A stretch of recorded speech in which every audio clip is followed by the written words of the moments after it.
बागेश्वर बाबा को लेकर के जिस तरह से लगातार अलग अलग तरह के बयानबाजी हो रही हैं, उसमें एक बात और भी सामने आई है जिसमें शहाबुद्दीन बरेलवी ने साफ तौर पे कहा है कि ऐसे लोगों पर बैन लगा देना चाहिए। इस पर बातचीत करने के लिए रशीदी साहब हमारे साथ मौजूद हैं। मनोहर साहब, किस तरह से इस पूरे मामले को देखते हैं, क्योंकि अलग अलग तरह के बयान आते हैं। क्या सनातन धर्म का प्रचार करना देश तोड़ने के बराबर हो गया?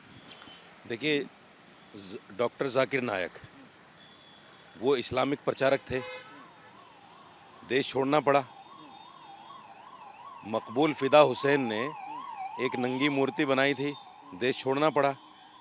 क्या ये सारी चीज़ें मुसलमान के लिए हैं कि अगर मुसलमान ऐसा करे तो देश छोड़ना पड़ेगा, या मुसलमान ऐसा करेगा तो उसको बैन करना पड़ेगा?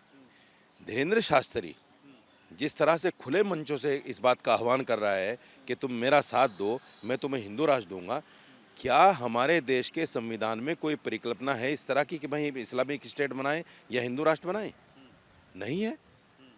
सबसे पहले तो आपको हिंदुस्तान के संविधान को ख़त्म करना पड़ेगा, उसकी कॉपियाँ जलानी पड़ेंगी।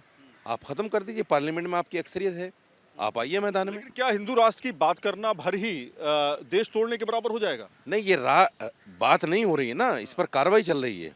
देखिए, जब इस तरह के बयान इन लोगों की तरफ से आते हैं कि साहब जो आदमी मुसलमान की लड़की को लेकर आएगा, हम उसको मकान रहने के लिए मकान देंगे, हम उसको 1 साल का खर्चा देंगे, चाकू छुरी तेज रखो, गर्दन काटने के काम आएगा। एक बाबा ने तो बढ़कर ये कह दिया कि फरसा जो नारियल काटने का काम आता है उसको तैयार रखिए। बजरंग दल ने तो उससे भी 2 कदम आगे बढ़ के ये कह दिया कि साहब कट्टे, राइफल और तलवारें हमसे खरीदो। ये हिंदू राष्ट्र बनने जा रहा है। तो ये जो सारी चीज़ें हैं, क्या देश को तोड़ने वाली चीज़ें नहीं हैं, नफ़रत फैलाने वाली चीज़ें नहीं हैं? मैं तो कहता हूँ बजरंग दल, हिंदू सेना, राम सेना और ये जो इस तरह के बागेश्वर धाम, इन सब पर बैन लगना चाहिए। आपकी क्या मांग है? आप क्या मानते हैं कि क्या होना चाहिए? मेरा मानना ये है कि जो भी आदमी या वो इस्लामिक स्टेट बनाने की बात करे, या खालिस्तान बनाने की बात करे, या हिंदू राष्ट्र बनाने की बात करे, उसको बाकायदा बैन होना चाहिए। उसकी जगह मंच नहीं, जेल है। लेकिन बागेश्वर बाबा तो जो दुखियारी लोग आते हैं, पीड़ा वाले लोग आते हैं, उनकी समस्या का हल करते हैं, उनकी दिक्कतों को सॉल्व करते हैं। उनसे दिक्कत क्या है? समस्या को हल नहीं कर रहे हैं वो तो लोगों को ठगने का काम कर रहे हैं। ये कोई समस्या का हल थोड़ा ही है। माइंड रीडिंग करके आप उनको कह रहे हैं समस्या का हल है? कोई आदमी समस्या का हल लेकर नहीं जाता वहाँ से। अगर समस्या का हल नहीं कर रहे हैं, वो इतनी बड़ी भीड़ उनके पास आती है, इतने लोग उनके फॉलोअर्स हैं, फिर वो कैसे बन गए? वो तो पढ़े लिखे लोग हैं जो उनको फॉलो करते हैं।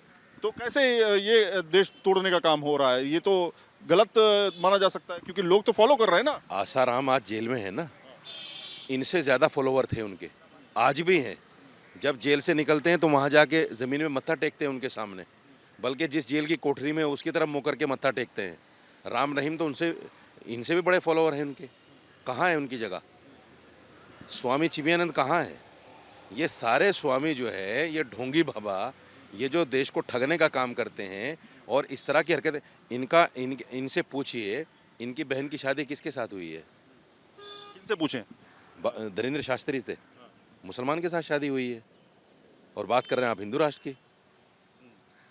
तो ये कहना है मौलाना रशीदी साहब का, जिनका साफ तौर पे कहना है कि ऐसे लोगों को जेल में डालना चाहिए, ऐसे लोगों पर बैन लगा देना चाहिए। वीडियो जर्नलिस्ट जयराम के साथ सईद आमिर हुसैन, न्यूज़ नेशन, दिल्ली।